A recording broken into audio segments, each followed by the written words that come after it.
ఇస్తాను రానున్న కొన్ని రోజుల్లోనే ఇటు చమురు ధరలు ఆయిల్ ప్రైసెస్ని $200కి ఖచ్చితంగా వెళ్ళబోతున్నాయంటూ ఇటు ఇరాన్ చెప్పుకొచ్చింది. మరో పక్కన ఓన్లీ స్ట్రైట్ ఆఫ్ హార్మోస్ని ప్రస్తుతానికి ఒక బార్గెనింగ్ చిప్ లాగా యూజ్ చేసి అమెరికా ఇజ్రాయెల్తోని ప్రపంచ దేశాల మీద ప్రెషర్ని తీసుకొచ్చి ఇటు అమెరికా ఇజ్రాయెల్పై ప్రెషర్ తీసుకొద్దామని ప్రయత్నం చేస్తుంది అనుకున్న సమయంలో ఇంకా ఇరాన్ మాత్రం డ్రోన్స్తోని విరుచుకుపడుతుంది. ఇటు ఇరాక్లో ఉన్న ఫ్రాన్స్కి సంబంధించిన ఎయిర్ బేస్ని టార్గెట్ చేసింది.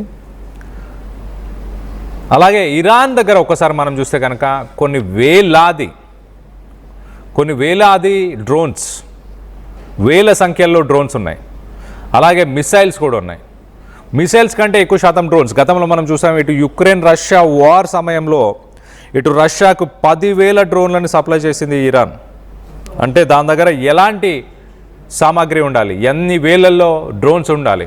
అతి తక్కువ ఖర్చుతో వాడుతున్న ఈ డ్రోన్స్ దాదాపు 200 కిలోమీటర్లు ట్రావెల్ చేయగలుగుతాయి ఈ డ్రోన్స్. ఆ డ్రోన్స్ని యూజ్ చేస్తూ ప్రస్తుతానికి ఇటు ఇరాక్లోని ఆ ఎయిర్ బేస్కి సంబంధించిన, ఆ ఫ్రాన్స్కి సంబంధించిన ఎయిర్ బేస్కి సంబంధించిన విజువల్స్ని మనం చూడొచ్చు. ఆ ఎయిర్ బేస్లో మంటలు అంటుకొని ఆ దట్టమైన పొగతో పాటు ఆ మంటలను కూడా మనం చూస్తున్నాము. సో ఇరాక్లో ఉన్న ఆ ఎయిర్ బేస్ని ఎవరు టార్గెట్ చేశారు? ఇటు ఇరాన్కి మద్దతు పలుకుతున్న యాక్సియోమ్ ఆఫ్ రెసిస్టెన్స్ అనొచ్చు. ఆ యాక్సియోమ్ ఆఫ్ రెసిస్టెన్స్లో భాగమైన ఇటు ఇరాక్లో ఉన్న ప్రో ఇరానియన్ ఫ్యాక్షన్ అషబ్ అల్ ఖాఫ్ అనే ప్రో ఇరానియన్ ఫ్యాక్షన్ ఒక స్టేట్మెంట్ని కూడా